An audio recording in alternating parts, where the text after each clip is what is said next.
Hello everybody. Uh, I want to talk.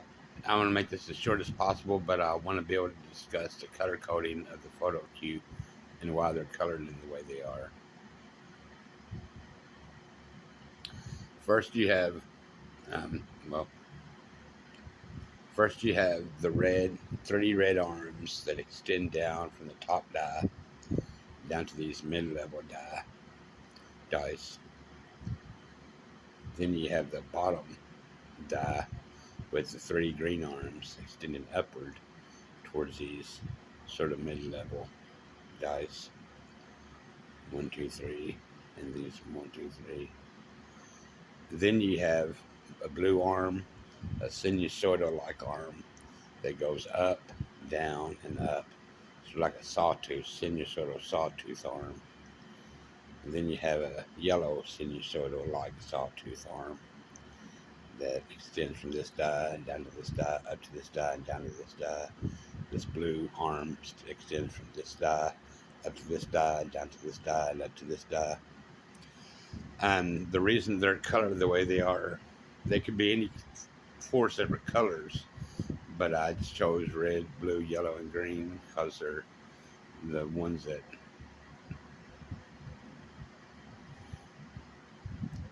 are set apart from each other the most to me. And these color coding is mainly used to keep track of the edge on views. What I mean by the edge on views, there's 12 edges to the entire box or cube. 12 edges. They're a little bit harder to discern than the faces, which are only 6 faces straight through. And it's easy to identify the corner angle views. There's 8 corners to this box or cube. But the edge on views is sort of like in between the face views and the corner angle views. It's a little bit harder to keep track of. And there's, for each edge on view, you take a picture on one side and you take a picture on another side. And it's going to have some foreshortening because of the distance from the front to the back. And that's where the morphing comes in. It takes that foreshortened image, erases the strenuous part out of the cube frame area, and it flattens the foreshortened image into a square when it's morphed. So it'd be morphed in its original appearance, but when you put it on the same angle as the box it's supposed to be placed in this background environment, then it would appear to blend in more so than just without morphing, anamorphing. And you do that too. You don't do anything to the face views other than center the square within a square at all 6 faces. And when it comes to the edge on views, you center the front bar right up against the back bar, but you do that at one face, and then you do it at the other face, and you do it as close up as you can. And then for the corner angle views, you take an image right here, and then after this image is printed out, you pull this die down till it's square again, and you don't touch the photo cue at all because it wobbles like this. And you're not supposed to have any sort of air or anything. The fan that I have going in here is not supposed to be, it's supposed to be a dead air inside this whole room to keep this test piece for the volumetric photographic hologram from moving around.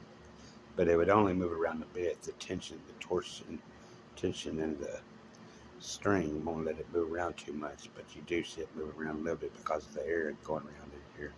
It has to be perfectly still to take all these pictures correctly. And the die, they'll be left in the pictures so I can tell where they belong at on this photographic portal model, inside and out, outside and inside.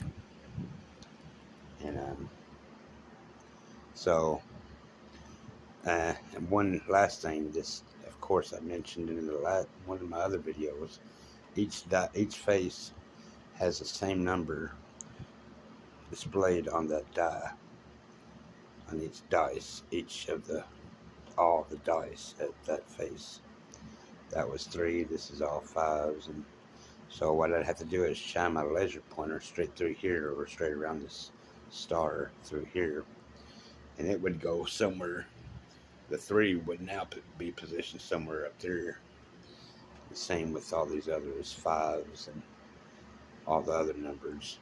Shine through a laser pointer and mark out on my house, on my apartment, and also on the background environment where each picture is positioned at. Well, this hasn't turned out to be short enough, but I think I fully explained myself, at least with the color coding of the photo cube and the reasons why I colored them the way they are. Well, thanks a lot for watching, and I'll see you next time when I move along with this project. Oh, one thing, by the way, I had to pay $87 for all the 108 pictures that I needed in standard form, colored standard form, a standard paper form at one place. Well, I found a discount for $56.10 without any added discounts at another store. So I'm going to be saving money going to this other store. $56 sounds a heck of a lot more.